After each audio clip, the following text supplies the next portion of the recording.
उस समय भारत में इस्लाम का प्रचार प्रसार नहीं हुआ था। उस समय भारत का राजा पृथ्वीराज चौहान था। राजा पृथ्वीराज अपने पहरेदारों के साथ नियमित रूप से मंदिर में पूजा अर्चना करने जाते थे। उस समय भारत के लोग देवी देवताओं और अग्नि की पूजा करते थे, अज्ञानता और बुरी आदतों में डूबे हुए थे। इसी समय एक रात हजरत ख्वाजा मोइनुद्दीन चिश्ती रहमतुल्लाह अलैहि अपने घर में सो रहे थे। गहरी रात में उन्होंने एक सपना देखा। उन्होंने देखा कि रसूल सल्लल्लाहु अलैहि वसल्लम कह रहे थे, ए ख्वाजा मोइनुद्दीन, तुम हिंदुस्तान जाओ, वहाँ जाकर धर्म का प्रचार करो, इस्लाम का संदेश फैलाओ। हिंदुस्तान के लोग बुरी परंपराओं में फंसे हुए हैं, तुम जाओ और उन्हें अल्लाह के रास्ते पे लाओ।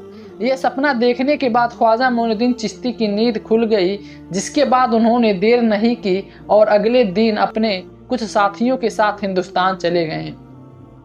कई दिनों की यात्रा के बाद वे भारत के राजस्थान में अजमेर नामक स्थान पर पहुंचे। उस समय वहां राजा पृथ्वीराज चौहान का शासन था। उनके विरुद्ध बोलने का साहस किसी में नहीं था। उधर ख्वाजा मोइनुद्दीन चिश्ती और उनके साथी लंबी यात्रा के कारण थक चुके थे, इसलिए उन्होंने अजमेर के तारागढ़ पर्वत के नीचे विश्राम किया। इसी बीच नमाज का समय हो गया। ख्वाजा मोइनुद्दीन चिश्ती ने अपने साथियों से कहा कि वे पानी की तलाश करें, क्योंकि वजू करने के लिए पानी की जरूरी होती है। नमाज का समय हो गया, तभी उनके दो साथी लोटा लेकर पानी की तलाश में निकल पड़े। कुछ दूर जाने पर उन्हें एक बहुत बड़ी झील दिखाई दी, जिसे आज अनासागर के नाम से जाना जाता है। वे अनासागर बहुत और पहुंचे और देखा कि राजा की सेना ने अनासागर को चारों तरफ से घेर लिया है। उन्हें देखकर सैनिकों ने पूछा, तुम लोग कौन हो? हमने तुम्हें पहले कभी नहीं यहाँ देखा, तुम यहाँ क्या चाहते हो? दोनों मित्र ने कहा, हम ख्वाजा मोइनुद्दीन चिश्ती के शिष्य हैं, हम वजू करने के लिए पानी लेने आए हैं। यह सुनकर कि वे पानी लेके आए हैं, वहाँ उपस्थित सारी सेना जोर जोर से हंसने लगी और बोले, क्या तुमने राजा पृथ्वीराज का नाम सुना है? उनके आदेश का उल्लंघन करने पे कठोर दंड मिलता है। इस झील से कोई और पानी नहीं ले जा सकता, यहाँ तक कि पानी को छू भी नहीं सकता। यह कहकर कि वह हराम है, क्योंकि इससे पानी गंदा हो जाएगा, उसने भारी मन से उन दोनों पे भगा दिया। वे दोनों ख्वाजा मोइनुद्दीन चिश्ती के पास लौट आए। तब ख्वाजा मोइनुद्दीन चिश्ती ने पूछा, तुम्हें क्या हुआ? क्या तुम्हें पानी नहीं मिला? दोनों ने कहा, साहब, हमें पानी तो मिला, लेकिन हमें पानी नहीं दिया गया। उन्होंने हमें भगा दिया और कहा कि राजा पृथ्वीराज ने किसी को भेजा है, भले ही उन्होंने इस पानी को लेने की अनुमति नहीं दी, उनके आदेश का उल्लंघन करने पे कड़ी सजा दी जाएगी।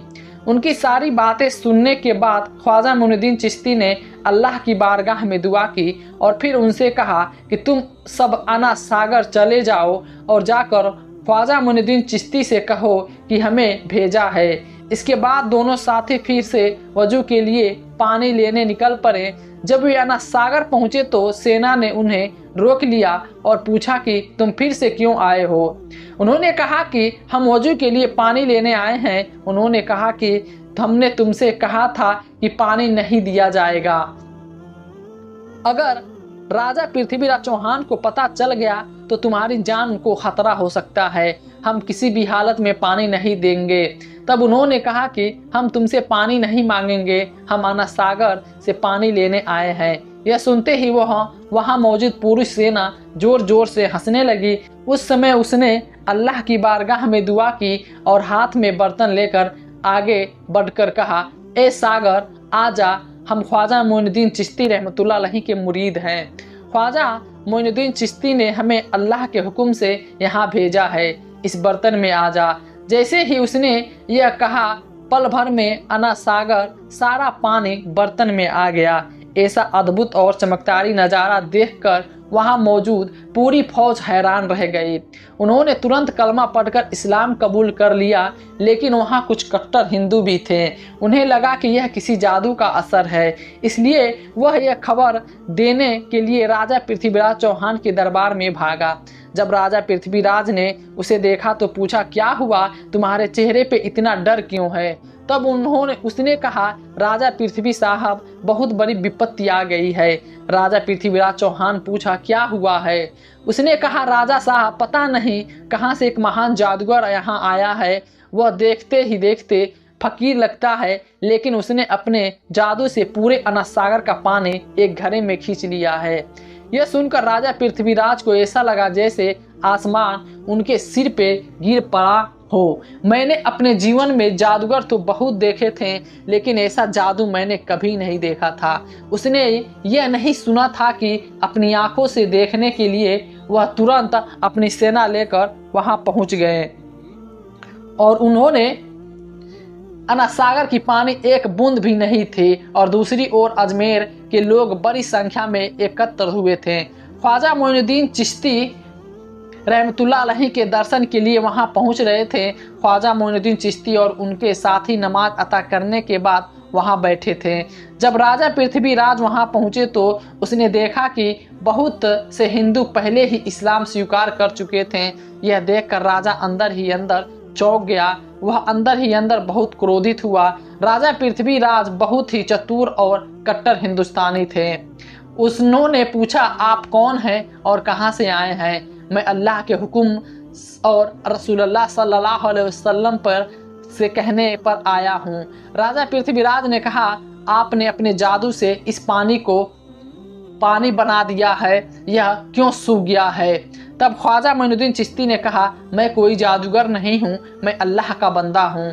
मैं अल्लाह का हुक्म पूरा करने के लिए यहाँ पानी लेने गया था, लेकिन पानी न देने की वजह से अल्लाह ने इसे सुखा दिया। यह सुनकर वहां मौजूद सभी लोग हैरान हो गए। वे वहां जाकर ख्वाजा मोइनुद्दीन चिश्ती रहमतुल्लाह अलैहि को देखते रहे। राजा पृथ्वीराज चौहान बहुत ही चतुर और चालाक थे।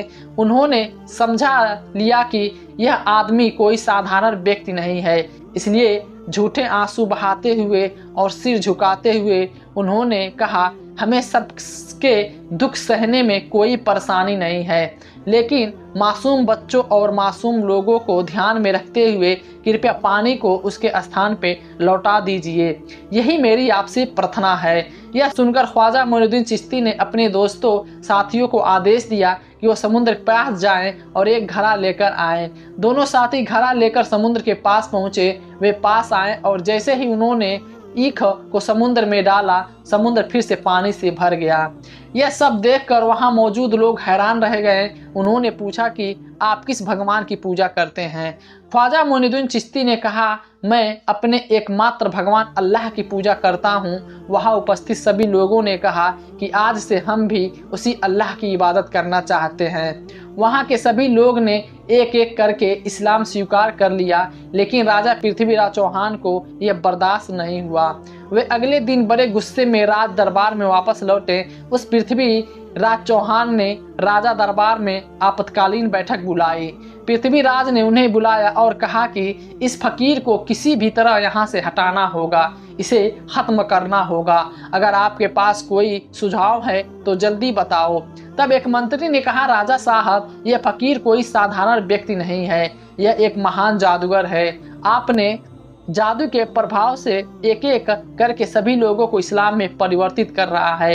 एक दिन ऐसा आएगा जब भारत में कोई भी ऐसा नहीं बचेगा जो हिंदू धर्म का पालन करेगा। इससे निपटने के लिए हमें एक महान जादूगर की आवश्यकता होगी। तब वह उपस्थित एक सैनिक ने कहा, राजा साहब, हमारे देश में इससे भी बड़ा एक जादूगर है। पृथ्वीराज ने पूछा, उसका नाम क्या है? सैनिक ने बताया कि उसका नाम जादूगर जयपाल है। पृथ्वीराज ने कहा कि जाओ और उसे हमारे दरबार में ले आओ। इसके बाद कुछ सैनिक जादूगर जयपाल से मिलने के लिए निकल पड़े। कुछ देर बाद वे जयपाल के पास पहुंचे। वे जादूगर के घर पहुंचे और देखा कि जयपाल गहरी ध्यान मुद्रा में हवा में तैर रहा था। सैनिकों को देखते ही वो नीचे उतरा और बोला, राजा ने तुम्हें भेजा है। यह सुनकर सैनिक चौंक गए। उन्होंने सोचा कि अब काम हो जाएगा। उन्होंने सारी साधना की। उन्होंने ये बातें जादूगर जयपाल को बताई और फिर वे जादूगर जयपाल को राज दरबार में ले आए। जयपाल ने पूछा, राजा साहब, आपने मुझे क्यों बुलाया है? राजा पृथ्वीराज ने कहा कि हमने सुना है कि आप भारत के सबसे महान जादूगर हैं। हम एक बड़ी समस्या में फंस गए हैं और आपको इसका समाधान करना होगा। जयपाल ने कहा कि मुझे बताएं कि मैं आपके लिए क्या कर सकता हूँ। पृथ्वीराज ने कहा कि आप भी हिंदू हैं और हम भी सभी हिंदू हैं, लेकिन कहीं पाकिस्तान से एक फ़कीर आया हुआ है, वह अपने जादू से सभी को एक एक करके हिंदू धर्म में से मुसलमान बना रहा है। आपको उससे लड़ना होगा। यदि आप उसे देश से बाहर निकाल सकते हैं या उससे ऐसा करवा सकते हैं तो आपको बड़ा इनाम दिया जाएगा। यह सुनकर जादूगर जयपाल ने कहा, महाराजा आप चिंता न करें, इतने बड़े जादूगर मेरे सामने झुक चुके हैं और यह तो एक साधारण फकीर है। मैं इसे खत्म करके ही आपके सामने आऊँगा। इसके बाद जादूगर जयपाल ने अपने जादू की मदद से गरीब नवाज मोइनुद्दीन को मार डाला। यह चिश्ती रहमतुल्लाह अलैहि की तलाश में निकल पड़ा। कुछ दूर जाने पे जादूगर जयपाल ने देखा कि ख्वाजा मोइनुद्दीन चिश्ती रहमतुल्लाह अलैहि तारा पर्वत पर एक चट्टान के कोने में अल्लाह की इबादत में लीन है। वह किसी दिशा में नहीं देख रहे हैं। यह देखकर जादूगर जयपाल पीछे से उस दिशा में चला गया। वहां आगे बढ़ा और इस फकीर से बोलने लगा कि मेरे लिए कत्ल करना, तेरे लिए कत्ल करना कोई बड़ी बात नहीं है। मैंने पीछे से आकर यह भी देखा कि यह कैसा जादू है। यह कहते हैं उसके सामने जादू से उस पहाड़ से एक बहुत बड़ी चट्टान उठा ली और जैसे ही वह ख्वाजा मोइनुद्दीन चिश्ती को दबाने जा रहा था, ख्वाजा मोइनुद्दीन चिश्ती रहमतुल्लाह अलैहि ने अपनी उंगली उठाई और कहा, ए तारा पहाड़ की चट्टान, क्या तू नहीं देख सकता कि मैं अल्लाह से दुआ कर रहा हूँ? अगर तू अल्लाह की तरफ से आया है तो मुझे कुचल कर मार डाल और अगर शैतान की तरफ से आया है तो मुझे वहीं मार डाले। सुनते ही चट्टान वहीं रुक गया और वह 1 इंच भी नहीं हिला। जादूगर जयपाल एक के बाद एक जादू दिखा रहा था लेकिन कुछ भी नहीं कर पा रहा था। जादूगर जयपाल पर शक्ति देखकर हैरान और चकित रह गया। वह समझ गया कि यह कोई साधारण व्यक्ति है, यहाँ कोई जादू नहीं है और मेरे जादू का कोई यहाँ असर नहीं होगा। इसलिए बिना देर किए जादूगर जयपाल ख्वाजा मोइनुद्दीन चिश्ती रहमतुल्लाह अलैहि के सामने हार मान ली और इस्लाम कबूल कर लिया। अगले दिन से पूरे भारत में खबर फैल गई कि भारत के सबसे बड़े जादूगर जयपाल को एक फ़कीर ने हरा दिया और उसे फ़कीर का नाम गरीब नवाज ख्वाजा मोइनुद्दीन रहमतुल्लाह अलैहि था। उन्होंने इस्लाम अपना लिया और उस खुदा की इबादत कि जिसके सामने कोई ताकत मुकाबला नहीं कर सकती। भारत के लोग कहने लगे कि जिस खुदा की वो इबादत करते हैं उसकी ताकत इतनी बड़ी होनी चाहिए कि उनका कोई मुकाबला नहीं कर सके। हमें भी उसी खुदा की इबादत करनी चाहिए। यह कहते हुए लोग पाला बदलने लगे और इस्लाम अपनाने लगे कि ख्वाजा मोइनुद्दीन चिश्ती रहमतुल्लाह अलैहि के पास जाने लगे। यह समाचार पाकर राजा पृथ्वीराज चौहान बहुत चिंतित हो गए। उन्हें समझ में नहीं आ रहा था कि अब क्या करें। तभी एक मंत्री ने कहा, राजा साहब, जादूगर जयपाल ने इस्लाम कबूल कर लिया है और यह एक एक करके बहुत से लोग इस्लाम में अपनाने जा रहे हैं। मुझे लगता है कि कोई साधारण व्यक्ति नहीं है, उसके पास बहुत शक्ति है, उसे हराना असंभव है, हमें उसकी बात माननी चाहिए। राजा पृथ्वीराज चौहान ने कहा, मैं इतनी आसानी से हार मानने वाला नहीं हूँ, इसलिए आप लोग जाकर उस फकीर को यहाँ बुलाएं। उसके बाद कुछ सैनिक उस फकीर को समझाने समाचार देने के लिए रवाना हुए। वे वहाँ पहुँचा और बोला, राजा साहब आप उसे एक बहुत ही महत्वपूर्ण मामले पे चर्चा करने के लिए बुला रहे हैं। तब ख्वाजा मोइनुद्दीन चिश्ती रहमतुल्लाह अलैहि ने स्वयं राजपथ पर राजा पृथ्वीराज के चौहान से मिलने के लिए निकल पड़े। इस दौरान उस इलाके में एक हिंदू पंडित रहता था जो प्रतिदिन मंदिर में पूजा करने जाता था और मूर्तियों के सामने दूध चढ़ाता था। एक दिन उसकी बेटी ने पंडित से पूछा, पिताजी आप दूध लेकर रोज इस मंदिर में जाते हो और वह पीता नहीं है,